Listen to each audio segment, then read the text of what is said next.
Hi friends, welcome to fun with numbers. ఇక్కడ చూడండి, ఈ క్వశ్చన్ ఇంతకుముందు డిఎస్సిలో అడిగారు. ఈ క్వశ్చన్ ట్రాక్ చేయాలంటే సో రేషనల్ నెంబర్ కింద కన్వర్ట్ చేయాలంటే 4.72 ఈక్వల్ టు ఏంటి, 472 మైనస్ 4/99 కదా.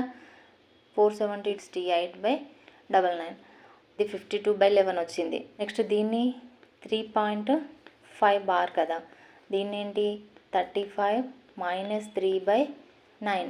ఓకే, ఇదేంటి 32/9. ఈ రెండింటిని సబ్ట్రాక్షన్ చేయాలి.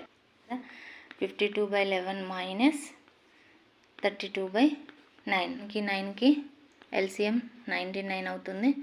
468 మైనస్ 32 11 అంటే మనకి తెలుసు 352. దీన్ని మిక్స్డ్ ఫ్రాక్షన్ కింద రాస్తే 1 + 17/99.